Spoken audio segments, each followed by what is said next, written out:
Hello everyone. Well, this evening I'm on my own.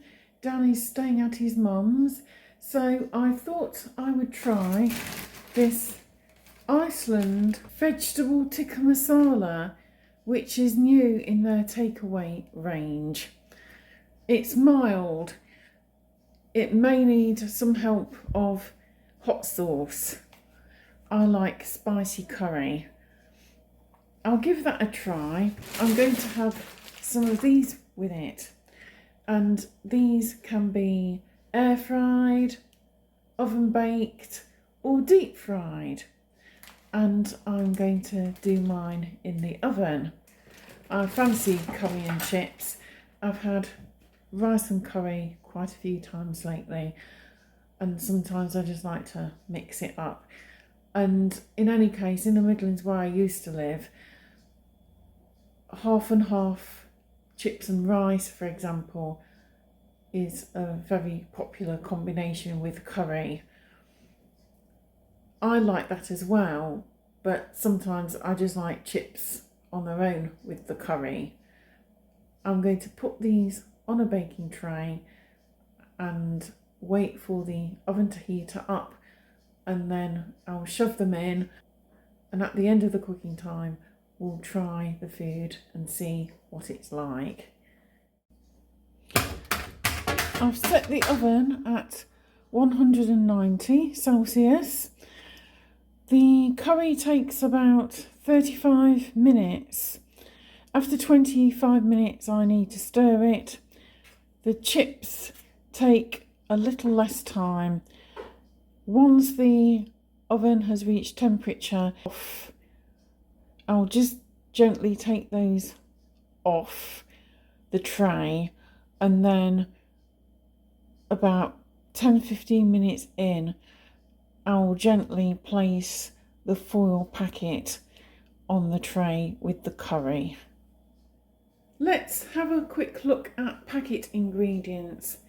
Got cauliflower, green beans, chopped tomatoes, peppers, single cream, water, onion, whole milk, tomato paste, chickpeas, red onion, garlic puree, ginger puree, white sugar, modifies maize starch, rapeseed oil, salt, ghee, butter, roasted ground coriander, roasted ground cumin seed, paprika extract, garam masala, and it gives a whole list of ingredients that are in the garam masala, which is correct.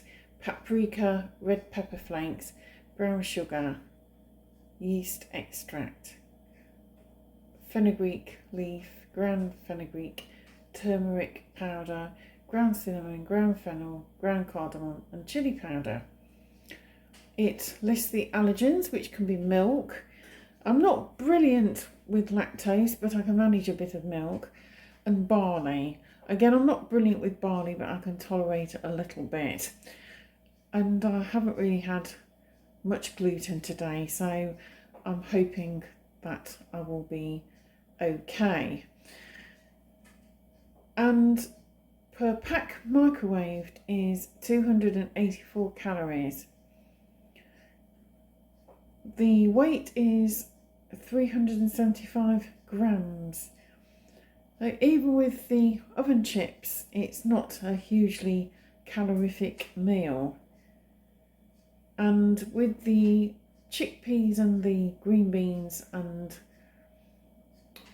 other bits and pieces, it will hopefully be reasonably filling. It doesn't seem to have many additives, which is good. It's got a little bit of sugar, but then in a good curry it's quite normal to add a little bit of sugar. I wouldn't have added white sugar though. The brown sugar, maybe. You don't need a lot anyway in a curry, but it's an ingredient and they're right to list it, even if it's a tiny amount. I'm looking forward to trying this one. I will probably need to put some sriracha on it though, because I like very spicy curry. I'll try it without, and then with the sriracha, and I'll see how we go on from there. The carton and also the tray are both recyclable, and the website given is www.recyclenow.com. The film, which I've pierced quite a few times, do not recycle. Everything else is recyclable, which is good. Here's the curry then. Let's give it a try.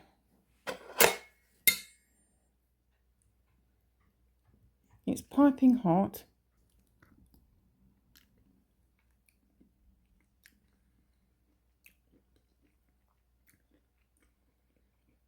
It's got plenty of flavour. I can taste the chilli. I think if somebody really didn't like spicy food, this is supposed to be one chilli on the packet, which shows mild. It might be too hot for them.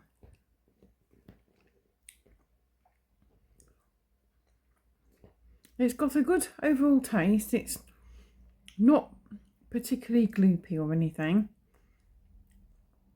There's a lot of vegetables in there. I can taste all the spices.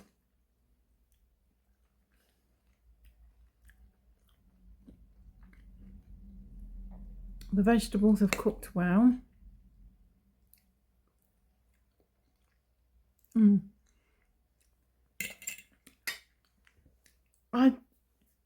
I don't feel as if they've got the balance of spices quite right though, as I can taste the chilli on the palate, and while the spices come through initially, they then dissipate. I'm going to try it with some yogurt and mint raita, which I made quickly just with yogurt and some mint sauce, and see if that makes any difference.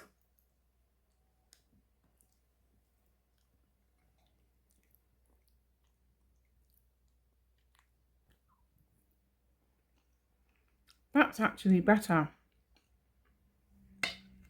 I'm going to try it with a bit of sriracha as well. I'm going to pick a couple of chips up with it as well.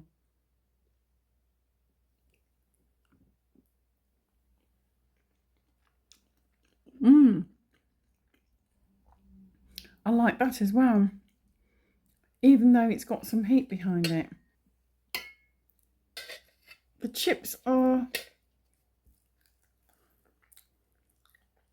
slightly crisp on the outside and fluffy on the inside.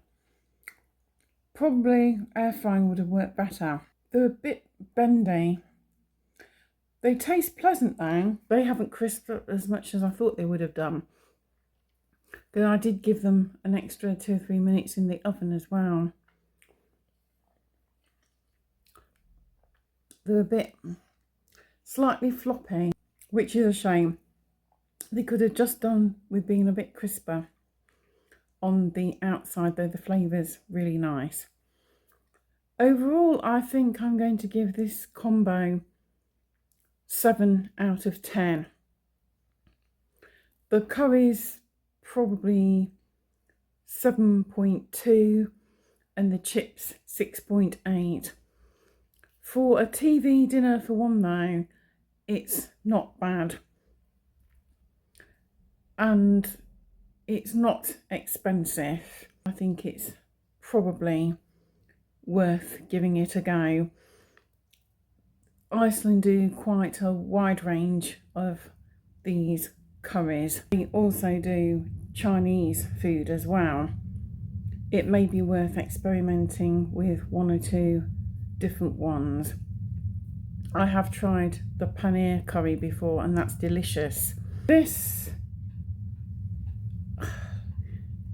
I wouldn't say is as good as the paneer, but it is well worth a try.